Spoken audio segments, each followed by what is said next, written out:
अगर एक machine crime रोकने से पहले रोकने की ताकत रखती हो, तो क्या तुम उसे यूज करने दोगे, चाहे इसके लिए उन्हें कंट्रोल करना पड़े जिन्होंने अभी तक कुछ किया ही नहीं? ये है मुस्तकबिल के किस्से, जहां फ्यूचर सिर्फ टेक्नोलॉजी का सवाल नहीं, ये ईमान का इम्तिहान भी है। 2055 कराची, इस शहर को देखते हैं। एक वक्त था जब कराची सिर्फ 3 चीज़ों के लिए जाना जाता था: ट्रैफिक जैम्स, लोड शेडिंग और चाय की दुकानों की वो खास खुशबू जो सुबह हवा में घुल जाती थी। मगर वो कराची अब नहीं रहा। आज का कराची अलग है। स्काईलाइन पर सोलर ग्रिड्स चमकते हैं, धीमी नीलाही रोशनी में। सड़कों पर सेल्फ ड्राइविंग रिक्शोज खामोशी से गुजरते हैं, ना कोई हॉर्न, ना कोई शोरगुल। क्लिफ्टन बीच के किनारे होलोग्राफिक बिलबोर्ड्स रोटेट करते हैं आहिस्ता आहिस्ता, जैसे कोई जायंट स्पिनिंग टॉप जो कभी रुकना नहीं जानता।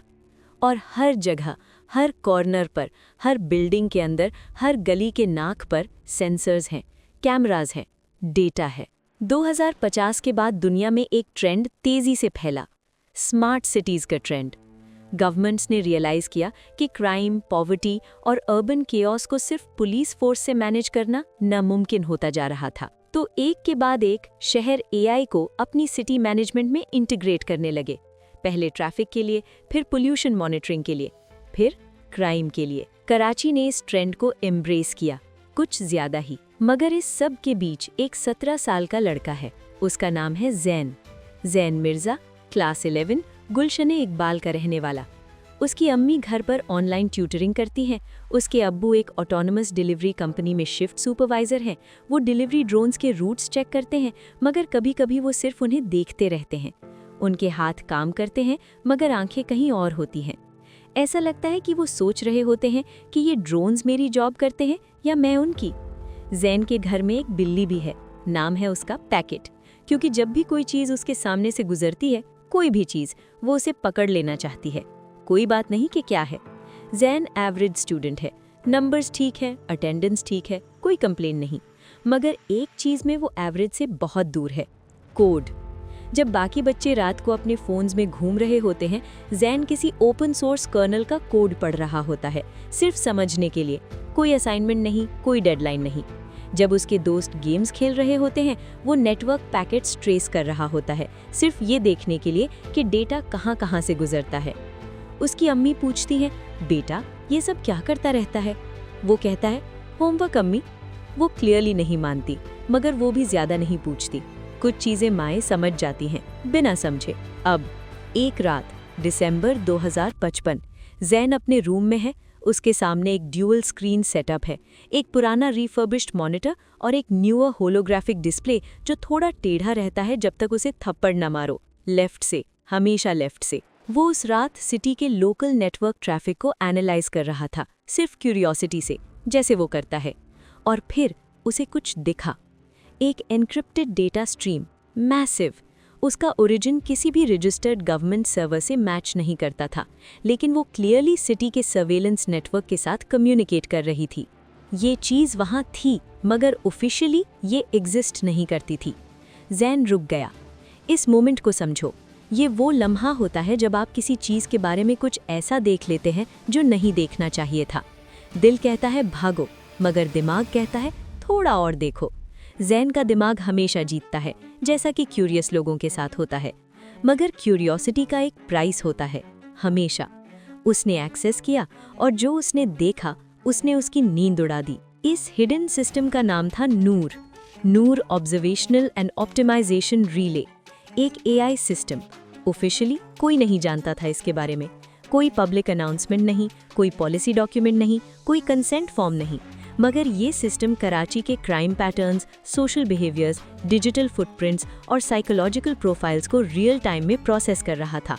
पूरी सिटी का डेटा, हर वक्त, बिना रुके। और वो सिर्फ प्रोसेस नहीं कर रहा था, वो प्रिडिक्ट कर रहा था। नूर प्रिडिक्ट करता था कि कौन, कब, कहाँ, क्या करने वाला है। और फिर वो क्वाइटली इंटरवीन करता था, डिजिटल सिग्नल्स भेजता था, लोगों के सोशल मीडिया फीड्स चेंज करता था, उनके नेबरहुड के लैंप पोस्ट्स की टाइमिंग बदल देता था, उनके फ़ोन्स में सटल नोटिफिकेशंस इंजेक्ट करता था।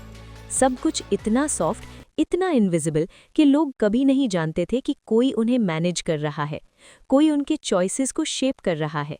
और रिजल्ट, कराची में लास्ट 2 इयर्स में वायलेंट क्राइम 67% डाउन था। ऑफिशियली गवर्नमेंट क्रेडिट ले रही थी कम्युनिटी पुलिसिंग इनिशिएटिव्स को। नूर वो कर रहा था जो कोई नहीं जानता था। अब जैन के हाथ में ये राज था, और ये सिर्फ एक टेक्निकल डिस्कवरी नहीं थी, ये एक बॉम्ब थी। मगर इस बॉम्ब का फ्यूज मॉरल था। यहाँ 1 सेकंड रुकना जरूरी है, क्योंकि नूर ने जो किया वो एक बहुत पुरानी डिबेट को जिंदा कर दिया। प्री क्राइम 2002 में एक फिल्म आई थी, माइनॉरिटी रिपोर्ट, जिसमें एक ऐसे फ्यूचर की बात थी जहां प्री-कॉग्स क्राइम होने से पहले देख लेते थे। लोग उन्हें इसी उनकी जाई गई क्राइम के लिए अरेस्ट हो जाते थे। तब ये फिक्शन था। 2055 में ये ऑलमोस्ट रियलिटी है। रैंड कॉरपोरेशन और MIT के रिसर्चर्स ने 2040 में वार्न किया था कि predictive policing algorithms inherently biased हो जाते हैं। वो डेटा जो इन सिस्टम्स को ट्रेन करता है वो ह्यूमन बायसेस का आईना होता है। Past अरेस्ट्स, socio economic patterns, neighbourhood demographics. मतलब अगर आप गरीब इलाके में रहते हैं तो एल्गोरिदम आपको ऑटोमेटिकली ज़्यादा रिस्की समझता है। आपने कुछ नहीं किया, एल्गोरिदम ने डिसाइड कर लिया। मगर नूर इससे भी आगे था। नूर सिर्फ प्रिडिक्ट नहीं करता था, वो मैनिपुलेट करता था। और ये डिस्टिंक्शन, ये फ़र्क बहुत इंपॉर्टेंट है। सोचो इस तरह कि अगर मैं आपको बोल दूं कि कल बारिश होगी, छाता ले जाना, तो मैं प्रिडिक्ट कर रहा हूं, आपको इन्फॉर्मेशन दे रहा हूं, चॉइस आपकी है। मगर अगर मैं सीक्रेटली आपका अलार्म 10 मिनट लेट सेट कर दूं, आपके रूट पर ट्रैफिक डाइवर्ट कर दूं और आपके फ़ोन में एक फेक नोटिफिकेशन भेजूं कि आपकी मीटिंग कैंसिल हुई है ताकि आप घर पर रहो और किसी भी मुश्किल सिचुएशन में इन्वॉल्व ना हो, तो मैं आपको मैनिपुलेट कर रहा हूं। आप सेफ हो, मगर आपने चूज़ नहीं किया, किसी ने चूज़ किया आपके लिए, आपको बताए बिना। यही नूर कर रहा था, पूरी सिटी पर, रोज़मर्रा। इस्लाम में एक कॉन्सेप्ट है जो इस मोमेंट पर सीधा आता है, इरादा, नियत, इंटेंशन। इस्लामिक फ़िलॉसफी में एक एक्शन का मॉरल वेट सिर्फ उस एक्शन पर नहीं होता, उस एक्शन के पीछे की नियत पर होता है। कुरान में अल्लाह फरमाता है कि वो जानता है आंखों की खयानत और वो जो सीने छुपाते हैं। कोई छुपाना नहीं, कोई मैनिपुलेशन नहीं, हिसाब नियत पर होगा। तो सवाल ये है कि नूर की नियत क्या थी, या क्या एक मशीन की कोई नियत होती है? यही सवाल जैन के जहन में था और अभी तक इसका जवाब उसके पास नहीं था। तो सोचिए, अगर आप एक ऐसे सिस्टम में रह रहे हो जो आपको सेफ रख रहा हो मगर आपकी मर्जी के बिना, क्या आप जानना चाहोगे या नहीं जानना ही बेहतर होगा? अगली बार पार्ट 2 में जैन इस सिस्टम के अंदर और गहराई जाएगा, और जो वो देखेगा वो सिर्फ क्राइम कंट्रोल नहीं होगा,